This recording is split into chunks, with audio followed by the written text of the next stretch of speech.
posture, and functional. Buzzwords that no one uses correctly. You know them, right? The world is full of them, and the fitness industry is no different.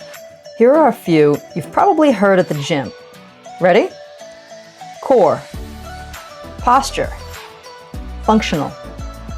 Don't tell me you've never been to a class and not heard at least one of these words tossed around like a cheap bottle of wine. Tighten your core. That's what instructors started cueing in the 90s, and they still do. I remember when that term was new. Yes, I'm that old. But what is it? Where is it? What does it do? And why are we holding it so tight? For each of these questions, you'll get a slew of answers from different trainers that we consider to be experts. And that only means one thing: they don't know. Mainly because it is a buzzword with no basis in reality. More on that later. The terms functional and posture take a close second to the term core, and I'll be dissecting them all in this video and blog. First, I want to explain why it is so important to remain informed and discriminate when you hear buzzwords like this.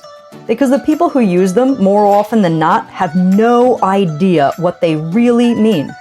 Wouldn't you want your instructor, trainer, and doctor, yes, even doctors use terms with uncertainty, to know what they're telling you? I hope as you read on, you'll gain more clarity on these terms. Core. Some say it's your abdominals. Others say it's your back and your abdominals. I say stop using that term. Why? Because it has become so confusing, overused, and dangerously misused. Perfect examples. You're in a cardio kickboxing class, throwing some punches towards the mirror. Jab, cross, hook, uppercut, front kick. Instructor says, keep your core tight. What do? You're in a free weight sculpting class, setting up for a plank. The teacher says, tighten your core. What do? You're in a kettlebell class, doing some crunches with a 15-pound weight. The trainer calls out, engage your core. What do? I hope you realize that your idea and their idea of tight core is engaging your abs or sucking your navel to your spine. So does that mean core is your abs? Not hardly. Here's a definition of core. It includes your abdominals, all the muscles in your hips, and the muscles that run up and down your back. In this example, they're partially right. All of the muscles that attach to the ribs, pelvis, spine, scapula, not to mention the fascia connecting you from your heel to your eyebrow, can be considered your core. So did you know there is one sheet of fascia linking your heel directly to your eyebrow? It's called the superficial dorsal line. It's a term coined by Tom Myers, a fascial expert. The abdominals in general are found on the front and the sides of the body. They create the movement of flexion, among other duties. So doing a ton of crunches would strengthen them, but to what end? Flexion, flexion, flexion. Does that mean doing back extension exercises would counteract all of that flexion work? Not necessarily.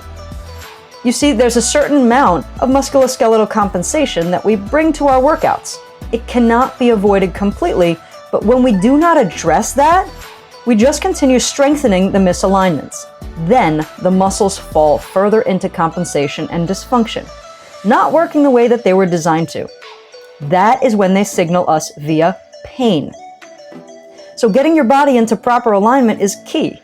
A compensating body is not going to benefit from planks or crunches or back work if it's done in a compensatory fashion. Strengthening your core doesn't fix your posture, and your posture is the reason that your back, shoulders, and neck might hurt. Does that make sense? Training your compensation equals stronger compensations. Crunches are not the answer to a stronger core. Posture. Speaking of posture, what do you think that term means? What is wrong? What is right? Does it mean keep your shoulders back? Does it mean keep your head in line? Does it mean hold a neutral spine? Even these descriptions are confusing, aren't they? By the way, the cyclist pictured here trying to demonstrate the right posture has their heart in the right place, but is missing the mark. Notice how smoothly she spins when using the bike as it was designed. Notice the chain reaction through her hip, back, shoulder, and head as she fights to display better posture.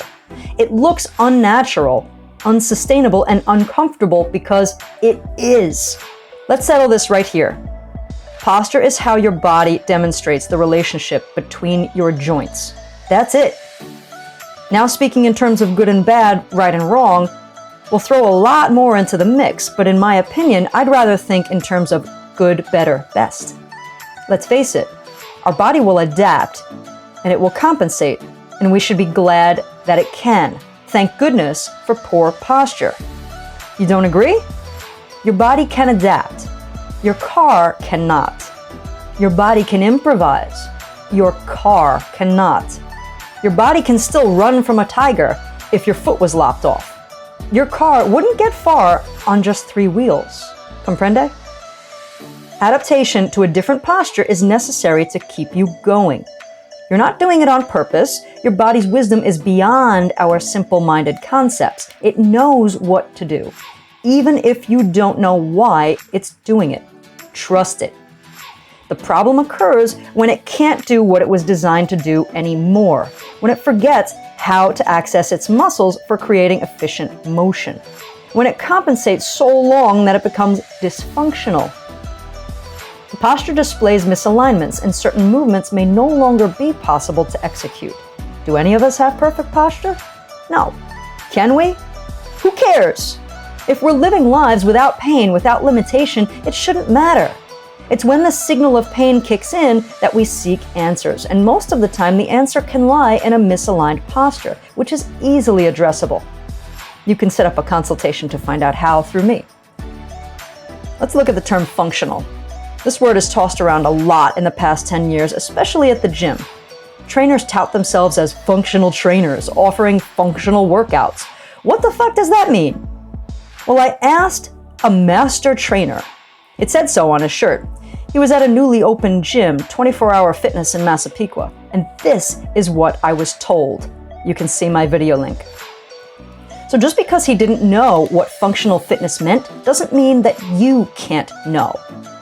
Function is something's ability to perform an action as per its design. In regards to the body, it's things like muscles, bones, organs, and fascia. So apply that to fitness. To some confused trainers, it means completing actions that you do every day. So getting out of a chair and reaching for a jar of jelly, that would be daily movement. Training you to be better at that movement is considered functional training? To them. So if you don't get up and down off the floor every day, do we skip that exercise? If you don't do backbending daily, should we avoid that movement? How can we make daily movement better by doing it the same way? Answer is, we can't. To me, functional training restores the function that your muscles were designed with. I'll say that again. Functional training restores the function that your muscles were designed with. That means reducing compensation, then getting the right muscles to perform their required actions.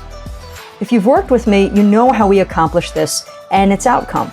If a stooped-over human cannot extend their spine, their function is reduced.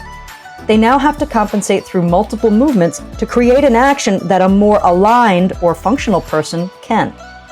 In fact, some actions may be impossible for certain postures. And why? Because compensation, misalignment, and eventual musculoskeletal dysfunction will render certain muscles, muscle groups, and movement patterns inaccessible. This isn't necessarily permanent, and it can often be remedied quickly, but if compensating factors are not addressed, all you're doing when you train is strengthening your compensations, which will lead to injury and pain down the line. I hope that gives you some more clarity on these overused and misused terms. So now when you hear those buzzwords dropped, you can insert a correction and educate rather than go along with the stale trend. I'm glad you took the time for a little critical thinking.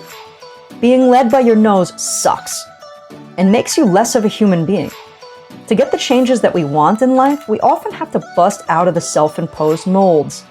It can be uncomfortable at first, but the results are rewarding. Are you in the driver's seat? Ready to pilot your own life?